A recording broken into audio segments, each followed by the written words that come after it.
Bonjour Christine. Bonjour Eliane. Alors j'ai beaucoup de plaisir de vous accueillir. Vous avez fait un livre Quelque chose s'est absenté, qui est un livre magnifique.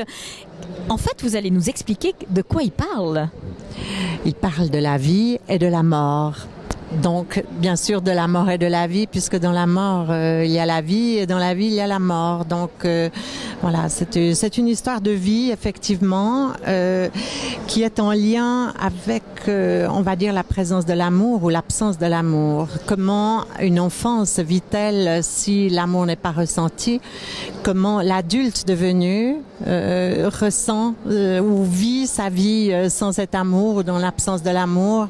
Comment est-ce qu'il transforme tout ça en relation avec un père hyper puissant et inaccessible et qui, à la fin de sa vie, devient extrêmement affaibli et toujours aussi inaccessible puisque c'est Alzheimer qui le gagne.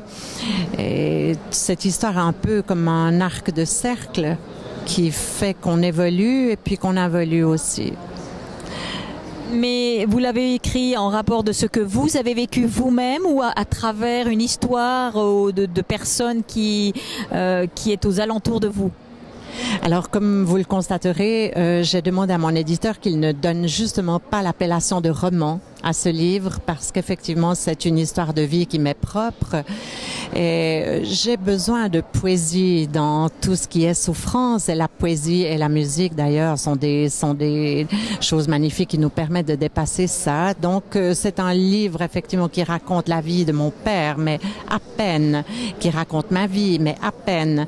Lorsque je parle de l'enfant, je dis elle parce qu'il s'agit d'une période de ma vie qui est non pas terminée puisqu'on porte notre enfant intérieur forcément tout au long de notre vie en soi, heureusement, mais c'est une partie qui a été transformée. Donc je dis elle et au moment où je suis en face de ce père qui décline, je dis je parce que c'est la femme devenue qui raconte. Et quand je parle de poésie, ça veut dire que toute cette histoire est en lien avec la nature puisque c'est là que je puise mes forces et que mon père m'a appris peut-être une partie de la vie. Il était vigneron aussi. Ce n'était pas sa profession, il était vigneron. Donc, c'est aussi en lien avec le travail et l'exigence de la vigne qui lui ressemblait tellement. Donc, je fais un lien entre l'exigence de la vigne et l'exigence de mon père face à moi et à ses enfants. En clair, je dirais que vous avez, à travers ce livre, expurgé certaines souffrances du passé qui, pour vous, comme vous l'avez si joliment dit, votre père était inaccessible. Vous auriez voulu qu'il soit plus proche et c'est ce qui fait que, d'une certaine manière, vous avez fait une forme de deuil avec cette écriture du bouquin. Je ne m'étonne pas en fait de votre question parce qu'on croit en effet qu'il s'agit d'une thérapie. Mais en fait, je crois qu'il a fallu que je dépasse la chose pour pouvoir l'écrire. C'est un peu le contraire qui s'est passé. C'est-à-dire que si j'avais utilisé l'écriture comme thérapie, j'aurais été très déçue de moi-même dans le sens que ça n'aurait pas été très honnête. C'est comme si j'avais utilisé en fait ce fameux arc de cercle que mon père a créé et que je fais dans ce livre pour tout à coup me sortir de ma propre souffrance. Et c'est le contraire qui s'est passé. Il a fallu que j'écrive beaucoup, je prenne beaucoup de notes durant que j'accompagnais mon père et durant sa maladie qui a duré quand même très longtemps. Et là, je me suis défaite des choses. Et c'est quand les choses ont été éliminées, on va dire, de mon cœur et de mon corps, en fait, que cette souffrance a été dissoute, que j'ai pu mettre sur papier le tout.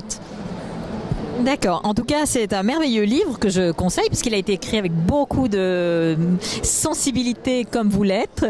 Vous avez une grande sensibilité, on le ressent dans votre manière de parler.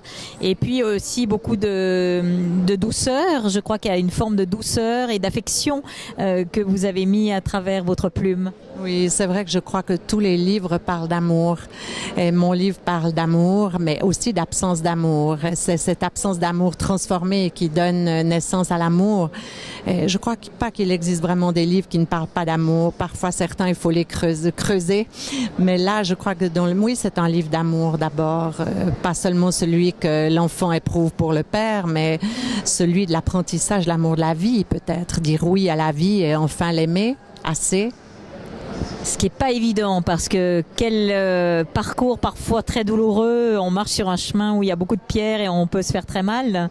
Et à travers ce livre, je pense que vous donnez aussi des clés pour avoir une ouverture différente sur le regard qu'on peut avoir à travers un homme qu'on aurait voulu plus présent d'une certaine manière, en tout cas au niveau du cœur. Qu'est-ce que vous pourriez donner comme mot pour des personnes qui vont le lire et qui pourraient être un petit peu dans la même énergie que vous dans ce sens-là? Parce qu'il y en a qui sont encore en souffrance avec le temps. Alors, je me permets pas, en fait, de donner des clés parce qu'elles nous appartiennent, en fait, sur notre chemin. Les fameux cailloux dont vous parlez sont justement les clés. C'est peut-être de s'écorcher les genoux qui fait qu'on doit se relever et qui fait qu'on regarde le caillou sur lequel on a trébuché et qui nous apprend la vie. Donc, je pourrais pas me permettre de donner des clés. En revanche, je sais que les personnes qui l'ont lu, et c'est peut-être ce qui m'a donné le plus de joie, c'est leur émotion. Et cette émotion-là, elle fait qu'on ouvre son cœur. Et si on ouvre son cœur, je crois qu'on trouve toutes les réponses. Je suis tout à fait d'accord avec vous. En tout cas, Christine Grobetti-Rappa, c'est aux éditions Assa et le titre du livre est Quelque chose s'est absenté. Je trouve que le titre est très parlant. En tout cas, merci, j'ai eu énormément de plaisir de vous interviewer. Puis à bientôt pour le prochain livre. Mais je vous remercie en tout cas de m'avoir interviewé et j'apprécie aussi beaucoup votre sensibilité parce que pour apprécier mon livre, il en faut aussi beaucoup. Merci. Merci beaucoup, à bientôt.